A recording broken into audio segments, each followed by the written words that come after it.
Well, thank you. I am delighted to be here. Can everyone hear me okay? I'm not going to put the mic on just because I don't plan to wander too much. I don't want to block anyone's view, and I know others might be joining us via Zoom. So I'll try and stay put as much as possible, but I tend to be a wanderer when I give talks and lecture, so it goes against every urge that I have. When I was first asked to give this talk, I thought, yeah, great. It should be pretty easy, right? Actually, that's not true. The first thought I had was, well, why are they asking me to do this talk? I've been in this job for about 10 years. This seems like a talk someone gives when they're sort of looking back on a long, distinguished career and reflecting on the things they've learned along the way. And I thought, well, maybe somebody's trying to tell me something. Maybe I should be thinking about retirement. But alas, that's not an option for me. But no, I really did first think that, talking about someone's career, sort of the turns, the twists and turns it may have taken and things like that, it seemed sort of easy, or at least that was my initial thought when I agreed to do this. But as I really sort of sat down and started thinking about the reasons why I made certain types of decisions in my career that sort of led me to this point, it was actually kind of deceptively hard. I'm really kind of peeling back those motivations and the real reasons why. But nevertheless, I am excited to be here to try and share some of those insights with you all, in the hopes that maybe at some point in time those insights would be helpful for all of you as you think about your own careers and the motivations and reasons why you may pursue one path versus another. So my objectives are relatively simple in this talk. I want to talk a little bit about what I do. First, I'm going to talk about how I got here, kind of give you some context, some background of the different types of jobs I've had along the way, which I think in some ways help inform the research that I do, the things that I do in my current job. I think more importantly, I want to talk about some of the factors that I think influence how I got here and the things that I do, as well as share the lessons that I learned that may help you. So let's sort of start from the beginning in a sense. I grew up in rural Michigan. It's like that. That's how you know I'm really from Michigan. You have to do the hand and point to where it is. I grew up in a rural part of Michigan. I'll talk a little bit about why that's important later on. But I think the first kind of formative experience for me in terms of jobs and careers was when going to undergrad at the University of Michigan. A little bit of a fish out of water going there, coming from a small rural community, largely a farming community in Michigan, and going to the metropolis of Ann Arbor. It's, as you know, it's not that big, but it's certainly a lot different than the area that I grew up in. But I studied psychology, biopsychology specifically. I was going to go to medical school. That was the plan. And as a result of that, I ended up working a lot of work-study jobs in undergrad. Some of you may have had similar types of jobs. And I was working in a lot of different labs. I worked in a physiology lab that was trying to understand sort of the role in the underlying mechanisms of fever in sort of fighting pathogens. So we would put these little transmitters in mice and introduce different pathogens to them and see how their body reacted. And I'm sure I'm not getting all that right, but it was fun in a sense. I mean, I was doing surgery on mice. I was a mouse surgeon, which was interesting for an undergraduate student. I'm not sure I did a great job of it. So if you see my name floating around in the limitations section of a journal about fever, then that's likely me. So that was one of the more highlights. We also did studies that looked at, one of the work study jobs looked at sort of the neurotransmitter, the biochemical mechanisms of reward systems in brains. Same thing, we had cannula in sort of mice and rats and introduced things like sucrose and quinine and see how they react to those things. So those were the good ones. Also had some bad ones. One job I remember working in, I don't remember, it was a microbiology lab, I think, and my job was basically to help cultivate and take care of the fruit flies. That was not that great. But nevertheless, I think the reason why those experiences were important is that they gave me I think a good understanding of what research was, sort of the systematic approach to research and what that looked like. Even though long term I pursued a different type of research, it was helpful in planting the seeds and providing a foundation for what was to come later on. But as I said, my original intention or thought was I was going to go to medical school. So I thought the first thing I should probably do after undergrad was go work in a couple of clinical settings to get a better understanding of what that would be like. I got to tell you, I couldn't have probably picked the worst two types of settings to work in. My first job was working in community mental health in something called assertive community treatment teams. Anybody know what these ACT teams are? Heard of them? So basically, the idea is that there's a big push to move sort of mental health psychiatric care out of sort of inpatient setting into community settings. And one of the problems they had was trying to keep patients with significant mental health issues out of the emergency department and going back into an inpatient setting. So the idea was that by, in a sense, being a caseworker, working closely with these patients or these clients, you could help them, prevent them from experiencing some of the stressors that might lead them to go to decompensate basically and go to the emergency department. So I would go out, my client base was typically people with schizophrenia or bipolar disorder.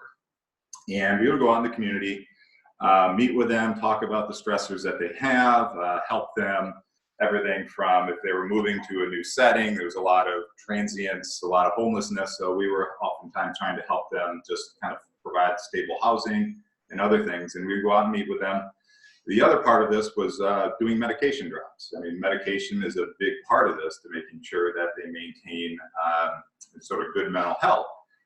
So we would go out and do med drops twice a day, morning and night, which is not fun when you're oftentimes in sort of the bad part of the city. Dropping off meds is not a great experience, let me tell you.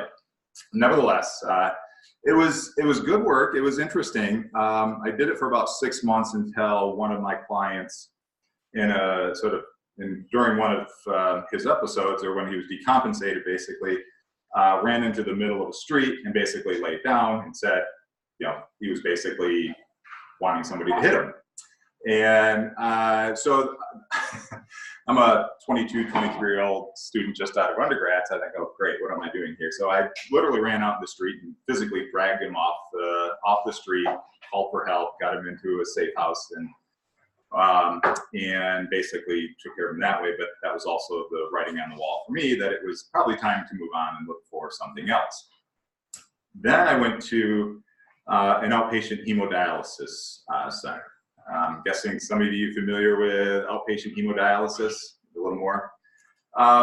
Again, a wonderful setting. I got to know great people. Basically, I was a patient care technician. I would help bring patients in, take their vitals, get them set up, and monitor them during their treatment, work with nurses to make sure they're getting their meds, discharge, all this other stuff.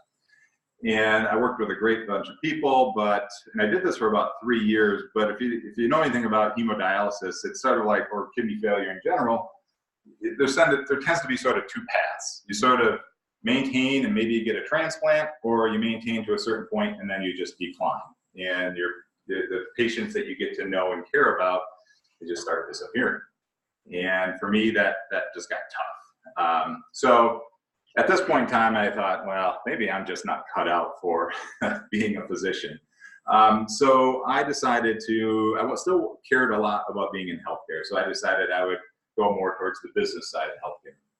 And I got a job working for a company that did physician and hospital consulting. So our job was basically to go out throughout Michigan and talk to physician practices, hospitals, and help them kind of come together, create organizations, create governance structures that they could then use to go to employers and health insurance companies to negotiate contracts. So this was during a lot of the HMO, risk-based contracting, all this stuff. And so part of the job that was negotiating these contracts with these health plans for risk and helping these physician practices and hospitals manage that risk. So we did a lot of physician profiling, reporting. In later years, we were out there helping these physician practices implement the patient-centered medical home, if any of you are familiar with that. So doing a lot of sort of on-the-ground work, basically helping physicians in hospitals be successful under sort of a changing reimbursement system. And I did that for, probably about 5 years before kind of getting a little frustrated or disenchanted with the fact that a lot of the clients that I worked with just either failed to do the things that I think they knew were sort of the right thing to do, or so they have all these recommendations of what you need to do to be successful under these reimbursement systems.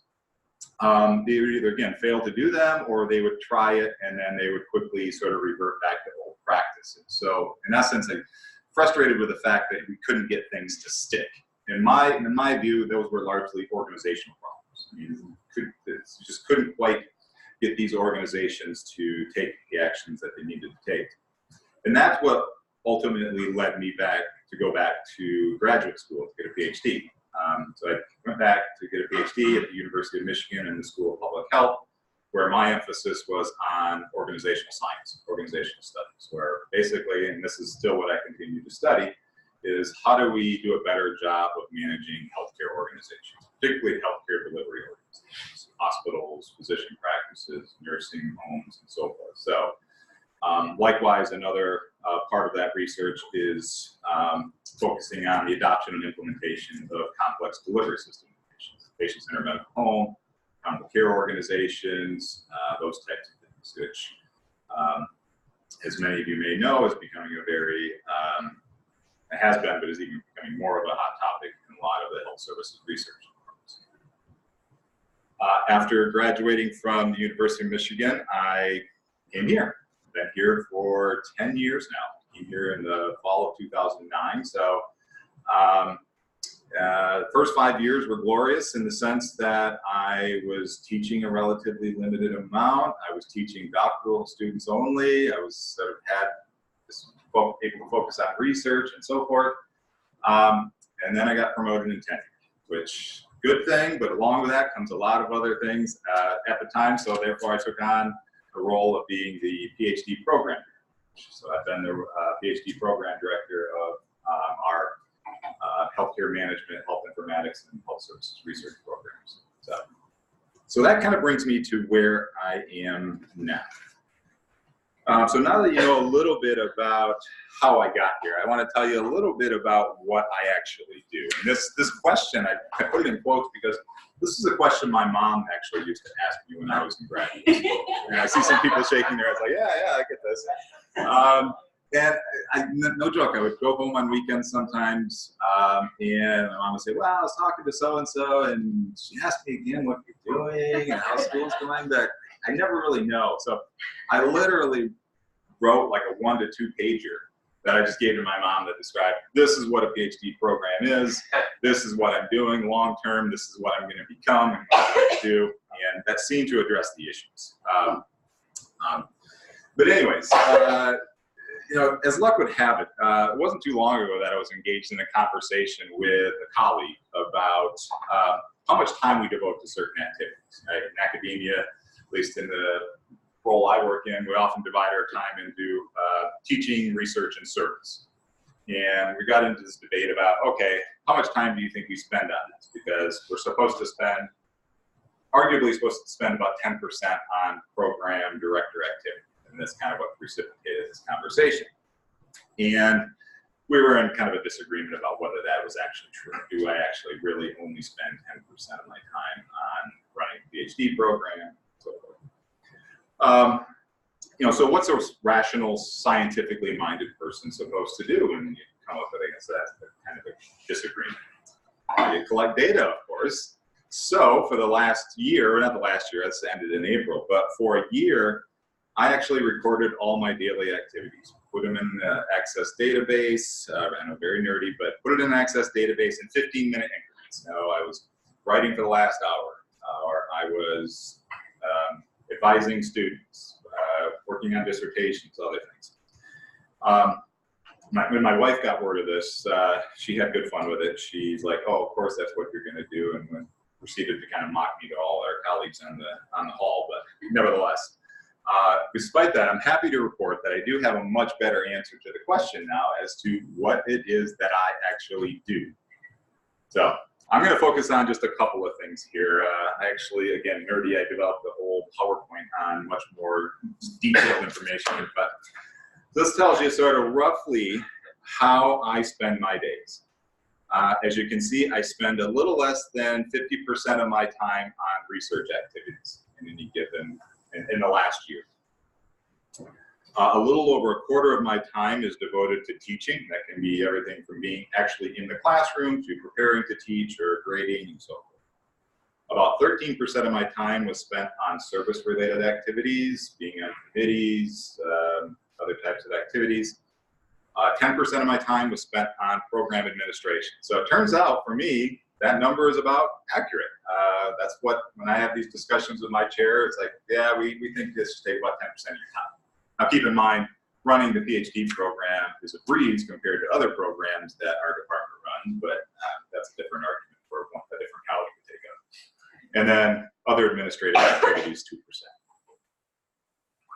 So again, I'm going to focus most of my time in the remaining part of the presentation on research, just because I think that's probably most germane to many of you. But just a couple of other things I'll highlight here. Percentage of time spent in meetings versus activities. I'm the type of person that I tend to dislike meetings. So fortunately, I spend about only 30% of my time in meetings, at least over the last year. Notably, however, you'll see at the bottom that I actually passed on nearly a week's worth of meetings, school and department related meetings, where there was just sort of either invited or expected to attend, and I decided that I just wasn't going to be going to those. That's one of the upsides of being tenured, I guess. And then lastly, if you're thinking about, well, what does it mean in terms of that those research activities? About a third of my time was spent on actual data management and analysis. So if you ever heard somebody say, go to the 80-20 rule, 80% of your time is spent preparing to do something and 20% is spent doing it. This is in some ways true or indicative of that. I spend most of my time actually preparing to do some type of grant proposal or some manuscript writing. And also, you'll see that about a third of my time was spent on writing. If you count both initial writing and revise and resubmit or grants or manuscripts, about another third of my time, or a little over my third of time, was spent towards writing activities, and then actually implementing grants and so on and so forth. Yeah, please. Well, by the way, please feel free to ask questions as these things come up. Do you keep like a daily log of activities? Or how do you have this information? Are you just very meticulous about your life? Not anymore. I trust me, I'm not. I don't have a lawyer or an accountant in mind, whereas I'm on the clock and it's like, no. I did it for a year just because I had this. I felt this need to do this, to kind of account for this and really kind of show how much time how I was spending my time on a daily or on a weekly, monthly basis. So I did it for a year. And then after that, I said, this is taking too much time, just kind of recording things and putting it into spreadsheets and so forth. So the project has ended.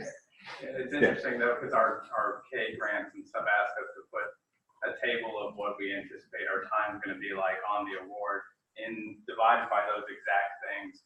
So we tend to overshoot one area versus another. So it's kind of neat to see, well, actually it could be this quarter of my time spent doing clinical time, like we were supposed to be. But it might be worth kind of doing a little experiment on our own of what we think we're going to be doing on these grants. Yeah, to make it real. It was informative. I'll say. I mean, I really went into it. I didn't think I spent as little time as I thought on program administration. I mean, that was sort of my working hypothesis. Honestly, it's like there's no way I only spend 10% of my time on running a PhD program. Just no way. And I mean, that's exactly what it turned out to be. And I don't know beyond that, I had a lot of ideas on how my time was allocated. So I was curious to find out. So I do think it was worthwhile in some ways just to find out how I spent my time. Yeah. What you thought plotting it out, was it more that you were tending to get spikes where you were trading off on different things, or were you able to be pretty uniform in terms of allocation? That's a good question, and I started doing that analysis. I haven't actually done it. Where you're talking about sort of like certain periods of almost like seasonality, or in a given day, how much time am I dedicating? I did. I did keep track of that information. I'm not sure, I didn't include it here, obviously. In the other more extensive presentation, I do think I have that information. For a while, I was also calculating or recording how many interruptions I got in a given day. You know, to pop in, hey, I got a quick question for you. And I couldn't keep up. I was spending my entire time logging stuff. I'm like, all right, I gotta set that aside. So yeah, that is a good point, is like how much time do you have to sort of dedicate to one activity? Because I'm the type of person that I need large chunks of time to write. Writing for me is difficult. I'm a plotter. I'm just working my way through a manuscript or a grant proposal, and interruptions will just completely undermine me. I'm sorry. Well, it's good to know I'm not alone. You did a very relatable the whole time. Yeah. So what doing this experiment, did it change how you do things, how you run your daily life? Good question. I don't know that, in a sense, I don't know if I've acted on it a little more, but being a little more cognizant of how I spend my time, I think I will, moving forward, be a little more willing to say no to the things that I don't think add as much value, or I just don't need at this point in time. You know, I tend to, when I think about sort of these three, the tripartite sort of mission of the university, teaching, research, and service for me anyways, I tend to put more emphasis and personal value on research. That's just my own, the way I was trained. So I will prioritize research any given day. Like if I'm working on a grant proposal or a paper, you know, that's what I start with, and then as the day goes on, if there are other things. And the fact that, and I say only 47% of my time was dedicated towards research, leads me to sort of try and reinforce that idea that, okay, I'm going to prioritize research more moving forward. There are a lot of, for instance, service-related activities that just, I'm not sure really add a lot of value. But again, I haven't really acted on those at this point in time. Okay. So now, again, that's all fine and good, but I guess the question is, maybe the more important question is, why do I do it? Why do I sort of do research? Why do I do the types of research that I do? And again, I think those might be the more important questions.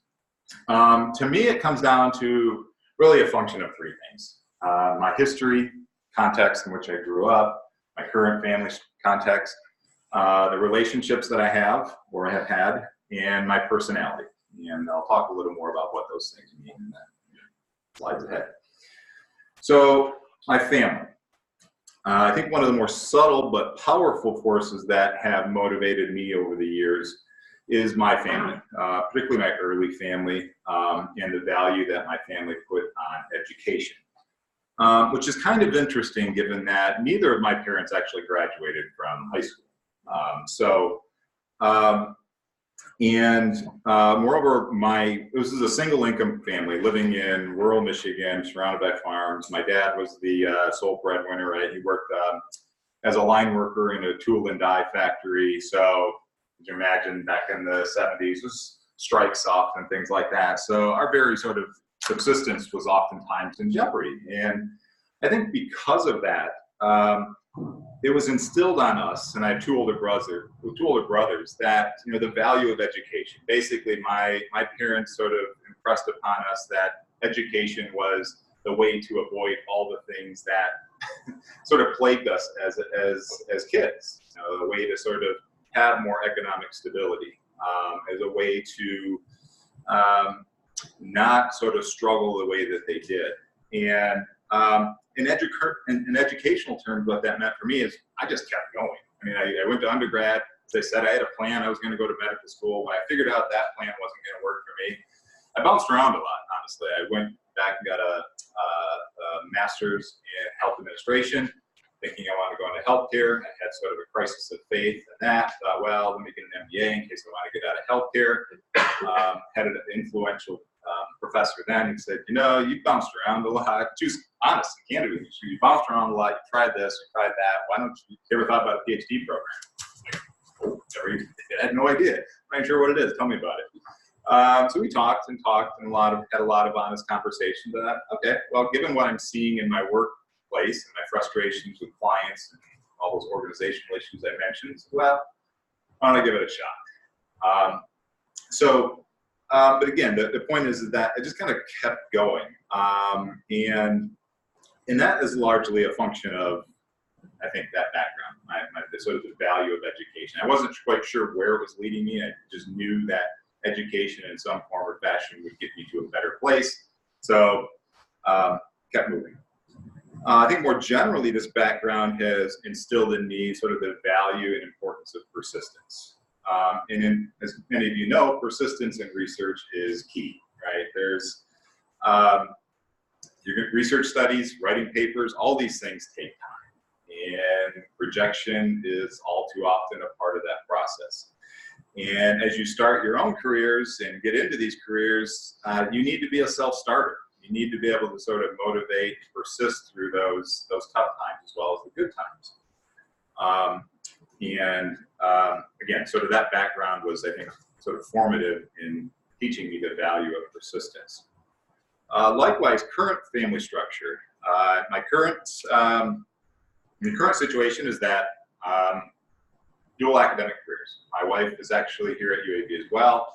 She works in the same department as me and has her own research agenda and everything else. And the challenge, I think, is that research is a never-ending endeavor. There's always something that's next, right? The next question, the next analysis, the next grant application. And I tend to be a very task-oriented person. Check that box, set up the next set of boxes, keep moving forward.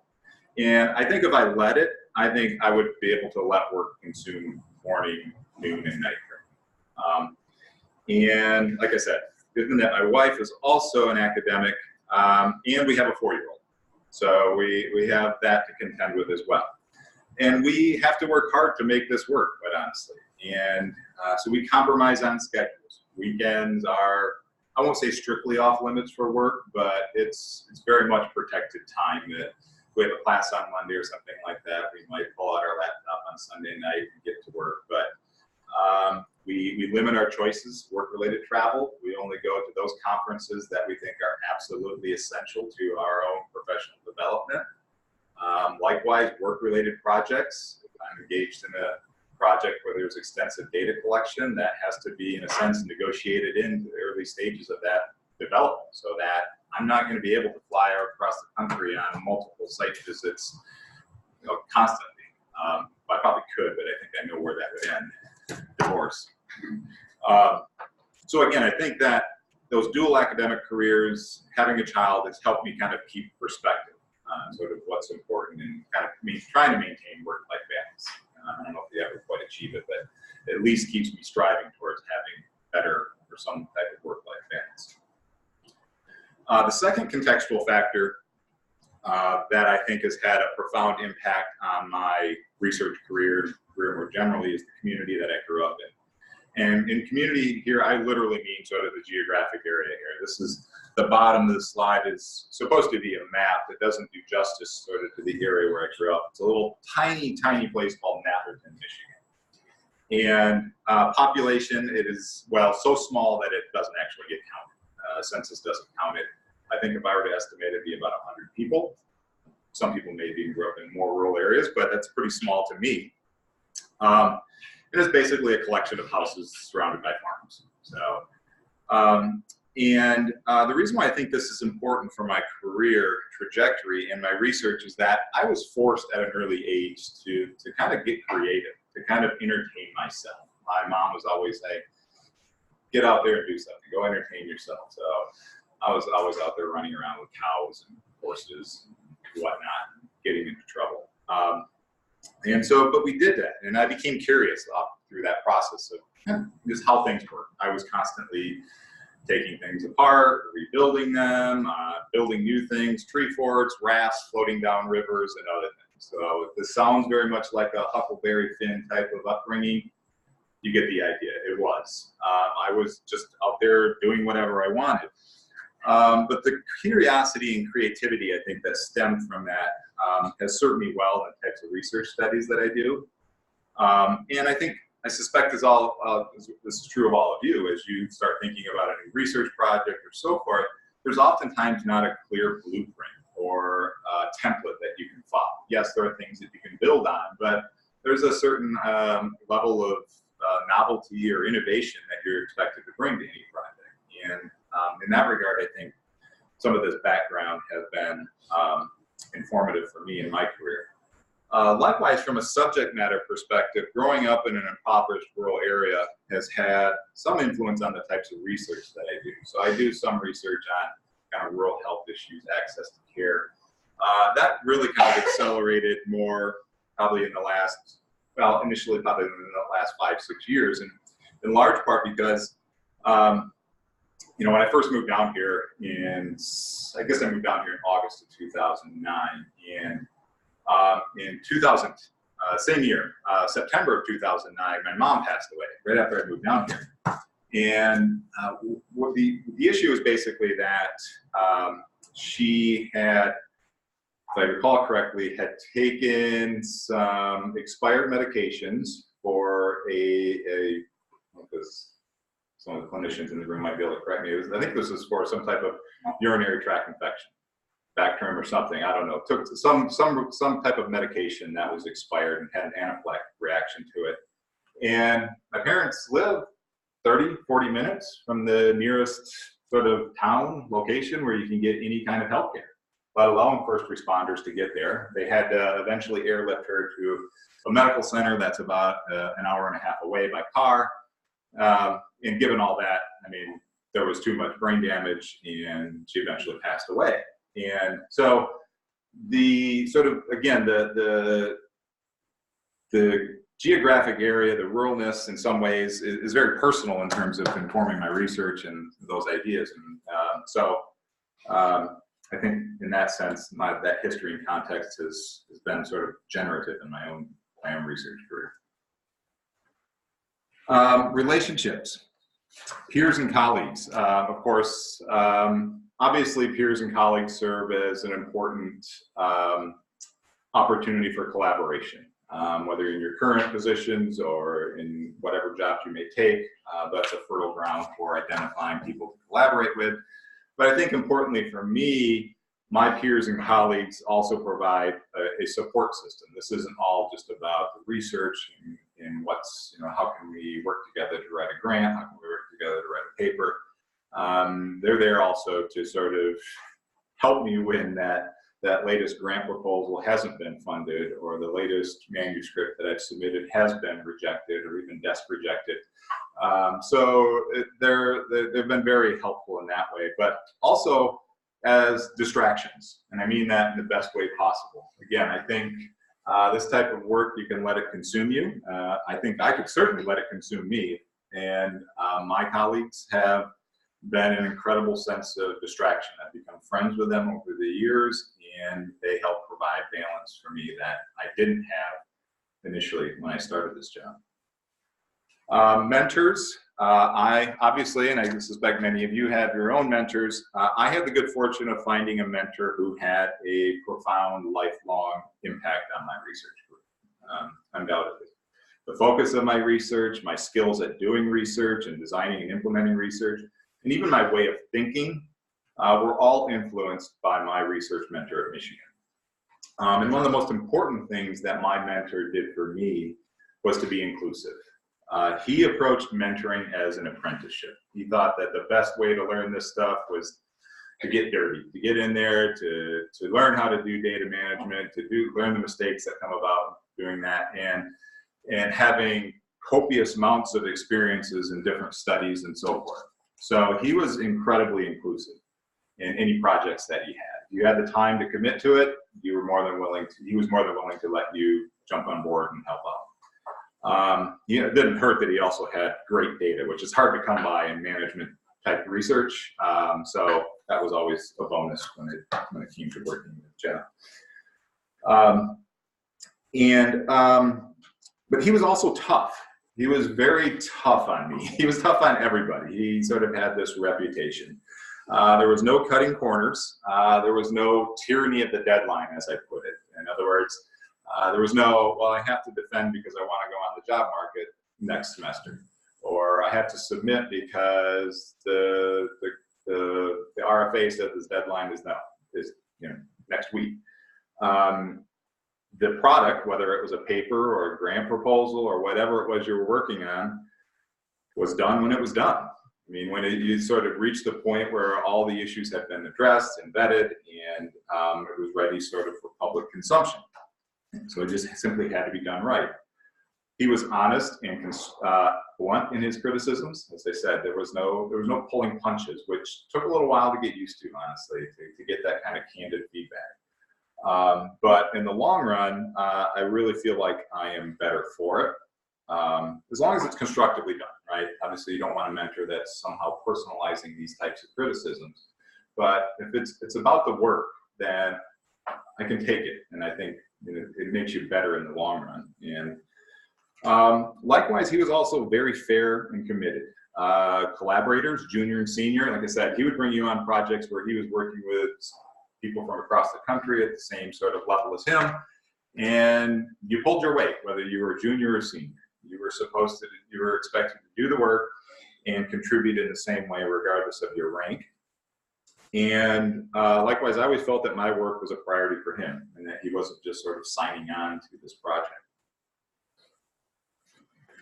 So the last thing I want to touch on that I think is kind of been informative for my own career and particularly my research is personality. So several years ago, in my role as PhD program director, I went through a leadership training program. Any of you been through any of these types of programs? There's a few people shaking their heads. So if you've been through them, you likely know that one of the favorite things they do is to do some type of personality test, right? Myers-Briggs, DISC, there's a whole host of them on there, right? And not without their shortcomings. They can be entertaining, right? Or maybe even revealing if you accept sort of their validity. The information on the left is the results of one of my tests. I've taken the Myers-Briggs countless times now, but those are the results of my Myers-Briggs personality test. And then down below are some summary comments from my DISC assessment. Anything stand out to all of you? Aren't the maximums 100?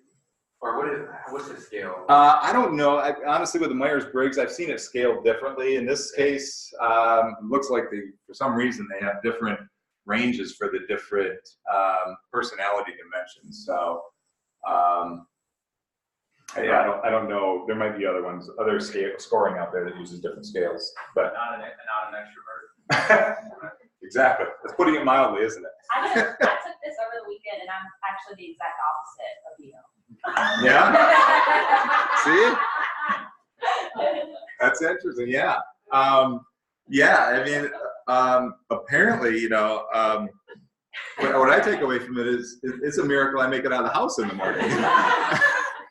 So apparently they need a different scale for me when it comes to the introversion extroversion thing. No, but it seemed to be a person of extremes. But I think some of this is true and accurate describing me. I do tend to be a shy, more introverted person, particularly around new people. It takes me a while to warm up to new people. Ask me to go to a large formal work event or other things, I can, off the top of my head, quickly think of 10 excuses why that's not a good idea for me. This works well for me in some cases when it comes to research, right? If you need somebody to disappear into their office and do an analysis, knock out an analysis in a day, or write a proposal, or write a manuscript, I'm your guy. I can do it. The isolation that often comes along with doing research doesn't bother me so much, at least for a somewhat short intermediate period of time. Where my personality, I think, has been somewhat detrimental in my own research career has been establishing collaborative relationships.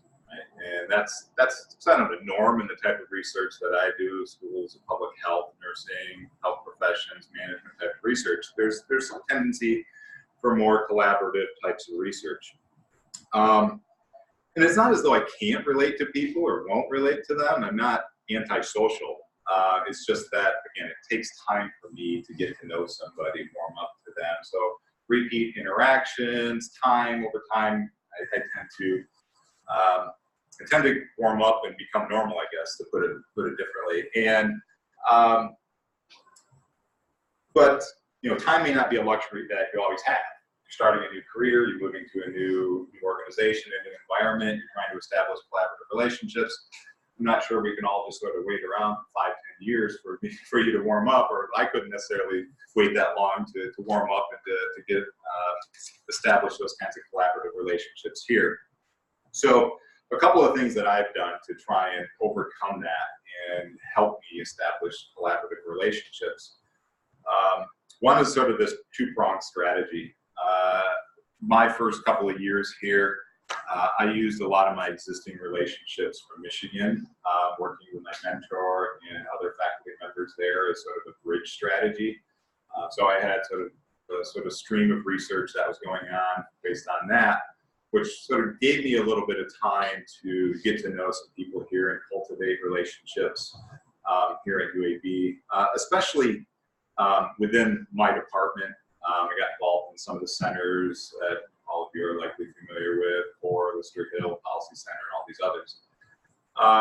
Which leads to sort of my second strategy, if you will, was to have these, what I call sort of starter collaborations via colleagues. So obviously, when you're in your own department or you're working closely with people within your lab or whatever, you tend to interact with them more. So the first people I really sort of warmed up to locally were the people in my department.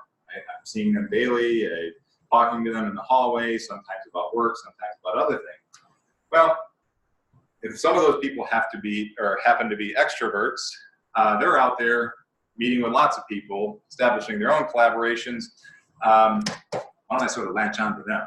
And while they're getting involved in their research projects, I can start to meet people. I'm sort of kind of introduced to some of these people in a little more, or a little less intimidating way, if you will. So I get to know them sort of indirectly through my colleagues, who I do feel comfortable and safe with, and start to establish those relationships. But honestly, it's 10 years in here, and I'm still sort of feeling like I'm just starting to turn a corner, getting to know some people that I think are important in establishing those collaborative relationships. I hope you can all do better than that. So, what does this all mean? What have I learned in all of this? Or what are some things I think you might be able to take away from all of this? I think the first thing is perspective, keeping a healthy perspective. I worry about people getting into this line of work, honestly. I didn't know it when I started, but after 10 years of being involved in sort of research and academia, you can appreciate how it can take a toll. And it is all too easy in this type of work to find yourself running on that research trail. Next grant, next paper, checking out those boxes. And that's fine. And this isn't to say that your work's not important. It is. I know all of you are doing important work, and this is why we do it. But it isn't the only thing that you're going to do that's important. So try to keep that in mind and keep this stuff into perspective. Again, I can't overstate the importance of finding a good mentor. And I was at a talk this summer for a friend and colleague, and in some ways, not really a mentor, but certainly a friend and colleague. And he was receiving an award for kind of like one of these lifetime achievement awards in research and academia, where he gets to get up and give this long talk. And one part of this talk was the importance of mentors. Just so happens that the mentor he was talking about was somebody that I knew at Michigan and was on my dissertation committee years ago. But as he's talking about this and talking about the influence that this mentor had, keep in mind this guy is probably 60 years old. So this mentor was probably 30, 40 years in the past. As he's telling this story, he's like, just recently I was working on this research project or something, and all I could hear was Rick. Rick was his mentor. All I could hear was Rick in my head. I cannot get this guy out of my head. After 30, 40 years, he's still in my head. And I think that's right. I do. I think that's one way of gauging how good of a mentor is. They're still in your head. They echo in your head years and years later and serve as sort of that guide, that voice to help you sort of work through things and help you sort of make the decisions that you need to make. I also think, though, that you should keep in mind that a good mentor will challenge you. A good mentor is not necessarily there to make things easier. They're there to make you better. You know, a good mentor will not just open up doors for you. They will prepare you to kick down those doors yourself when you need to. So don't necessarily look for somebody who's just going to give you a free pass on this and just make things easy. And last, I think keep in mind, or what I've learned, is that inspiration and motivation come from many places. And I know for myself, I thought for a long time that whatever successes that I may have achieved, I achieved despite my history, despite my personality, despite my extreme introversion. But I've slowly come to believe that some of these successes may be because of these things. So my advice to all you is that you're able to embrace the things that you think that make you who you are and make your strengths, and make them your strengths as you go out and pursue your own research, your own career. So, with that, I'm happy to answer any questions. I know we certainly didn't take all the time that you have allotted, but if you have questions, I'm happy to answer them or discuss anything you want. Yeah. Thanks for that talk. It's always nice for a journey. We try to organize these to hear the paths going from somewhere completely different to where you are now.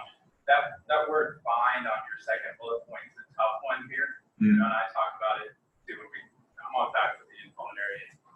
Finding is tough when we're talking to pre and postdoctoral trainees here. How do you find a mentor that's going to be committed to you? Like you said, because you said you bounced around a lot, and then is it fortune that another mentor identified this guy for you that said, okay, you should probably go into the PhD program, or you should go this career path, because you were sort of wavering a little bit until you became solidified. Here, there's a lot of that. I don't know which direction to go. Should I go towards outcomes research, clinical stuff, basic science? How did that person get into your life without you like hunting them down and self-advocating, I guess is the Yeah, no, it's a good and very difficult question to answer, and I don't have, I think, a real satisfying answer. For me, it was luck, coincidence, just that I ended up meeting this person once I started grad school. Now, I think there's probably more of a selection process, the way Michigan handled their admissions and other things, that behind the scenes there were some forces at work that I wasn't aware of. In other words, I think as a part of their screening of applicants, they're sort of like, oh, given this person's background, has expressed interests in the future, we think, is there somebody on faculty that will vouch for this person and be willing to work with him or her? And I say that because when I went to another faculty member in the School of Public Health at the time and said, by the way, I was sort of, again, shy, introverted person. I'm like, I don't even know how to begin this conversation with this person to talk about working with him. So I went and thought, well, I'll go talk to another faculty member. Maybe that faculty member can make the introductions, like sort of a classic introvert strategy. And she's like, no, Jeff's expecting you to work with him, and this has already been sort of predetermined. But more to your point, I think finding those mentors, I think when I sort of meet and talk with doctoral students, oftentimes who are more often not, they're looking for dissertation chairs, which I think is different than a mentor. But what I often tell students is early on, work with a wide range of people to find out who you work well with, find out what they're all about. So in other words, I think there is a sort of a certain randomness to finding the right mentor, but you can increase the chances of finding the right mentor by early on starting with casting a wide net, working with a lot of people. I think for me, there are things you can do once you start meeting people to sort of identify the right person. There is a sort of selection effect that happens, I think. Like, for instance, with the mentor that I'm talking about, there are a lot of people who just wouldn't work with, didn't want to work with him because he was tough and critical and blunt and made you work hard. For me, it was like, that's what I need. I like discipline. I like structure. I like being pushed.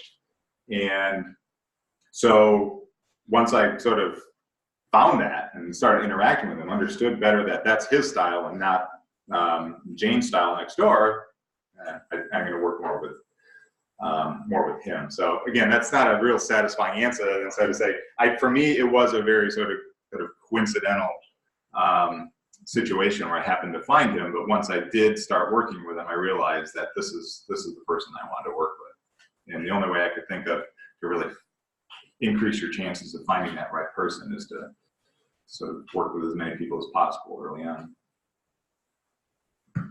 Other questions? Yeah, this seems to be like common practice, not just in academia but other places, to where like the people who are considered for management or higher level leadership positions are the ones who do their craft well, but that's not necessarily the skill set that translates to being a good manager. So, you know, there's a competence that needs to be present in academia, for example. Like, it's hard to manage people that are researchers if you can't do research. So, you know, this journey, for us just looking forward, how do you kind of guard that, you know, for example, your research time, where that's really your skill set, but still you're kind of doing the management piece. Does that make sense? So how do I guard the research time? It just seems like there are cases where people are in management positions that really shouldn't be. It's just that they're good at research, but really it's detrimental to their career and to kind of their skill set because they should just be researchers. Mm-hmm. I don't know. Maybe that's not anyone else's experience, but no, I mean, I think I would say that sort of I've seen that as well. So I'm not sure I understand the question though. Is the question how to avoid that? Yeah, how to avoid. I mean, I guess, yeah, how to avoid looking forward at your career. How to really know which camp you're kind of in and stick to your skill set. And you're talking about this personally, like for you, like or anybody that may be asked to take on that kind of administrative management role. It's tempting to say yes. It's like, hey, do this. You know, it seems like an accolade or something you might, you know, it's an honor to step into, but it's not necessarily the thing that would be best suited for you. Yeah, it's another good and tough question to answer. I'll sort of speak from experience, and I don't know whether it's would apply to all situations, but I think there's two reasons why I pursued taking on more of an administrative role in addition to what are my usual teaching and research roles. One is because there's variety in it. I mean, so keeping the job interesting, there is sort of something to be said for taking on those roles and saying, all right, well, this is a different perspective on what makes what goes into running a university and the types of things that make a university go. So that kind of variety was appealing. The other one that was more, let's say, selfish or more career motivated was for me in the types of school I'm in. That type of role was important for the promotion and tenure process. You know, there was sort of an expectation as you keep moving through that this would be beneficial. That said, I've been very transparent about my intentions as it comes to being a program director and how long I'm going to be in that administrative role. So when I went into it, I had the conversation with my chair. I said, you know, this is not a career aspiration for me. I do not want to be an administrator. I identify as a researcher first and foremost, and I do not want this to sidetrack or be a big distraction or to completely undermine my career. So I'll do this for maybe 5 to 6 years until we identify the next person. And every year we meet and talk about this. She's like, "You good for another year?" I'm like, "Yeah, I'm in my 4th year. I got another year in me, as I told you." So I tried to be very transparent and clear that this is where my career, my administrative aspirations end.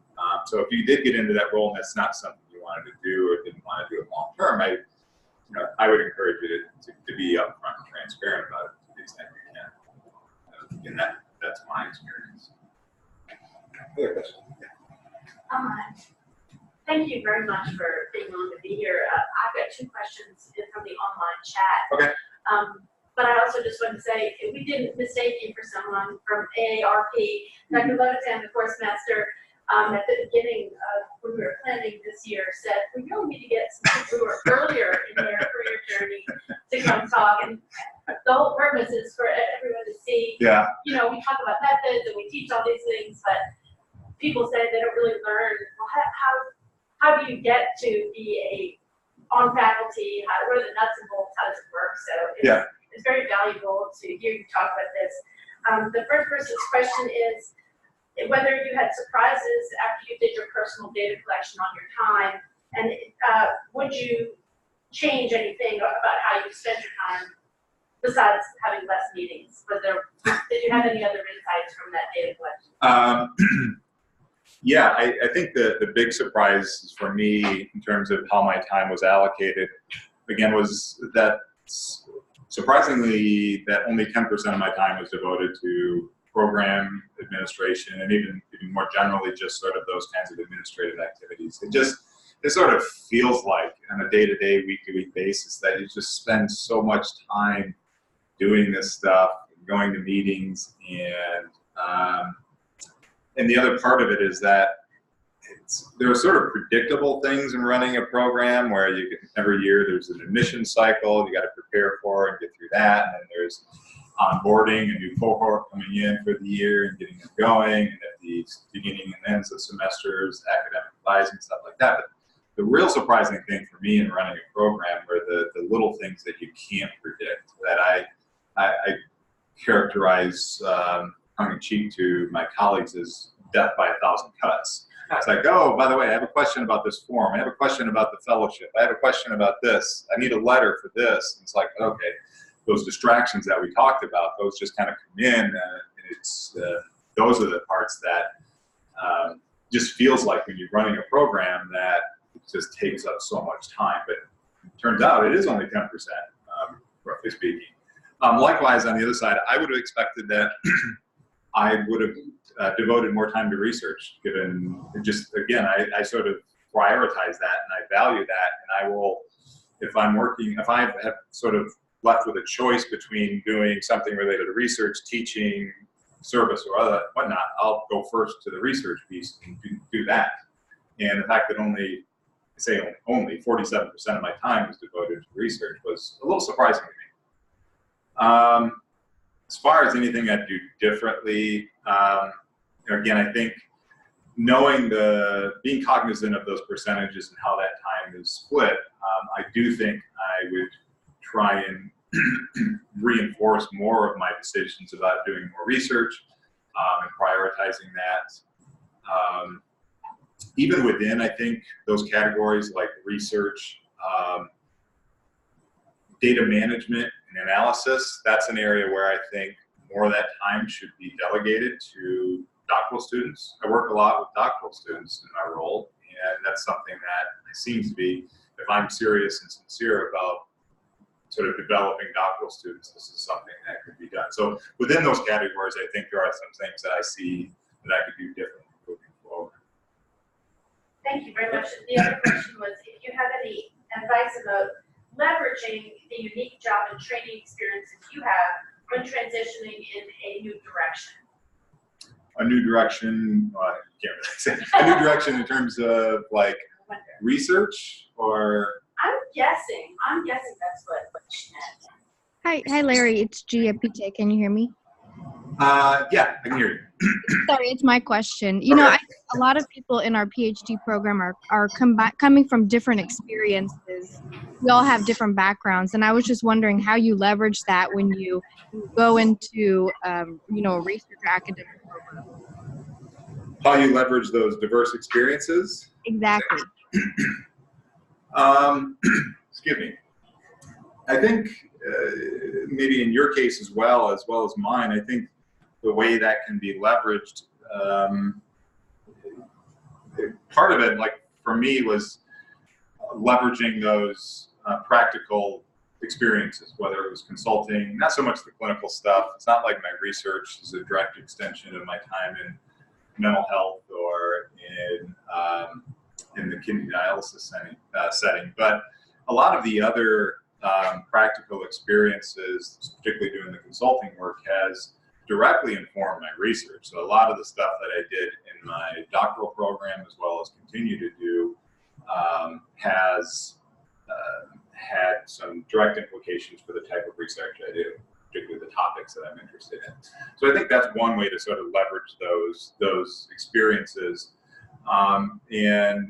Likewise, for those, to the extent that you're looking for a new job or starting that new job, and those types of skills are valuable. For example, in a lot of the jobs that our graduates are interested in, there's an expectation that they will be teaching, doing a fair amount of teaching as well as doing research. So being able to sort of frame those experiences as beneficial to the classroom, for example, rather than simply saying, let me get up there and tell you about the theory of organizational change and how you get people to change, being able to breathe some life into those examples and say, well, let me tell you about this time that I was consulting with a hospital, and they simply were, there was one person in particular who was sort of powerful in the organization, but was reluctant to change because he had a vested interest in the existing way things work.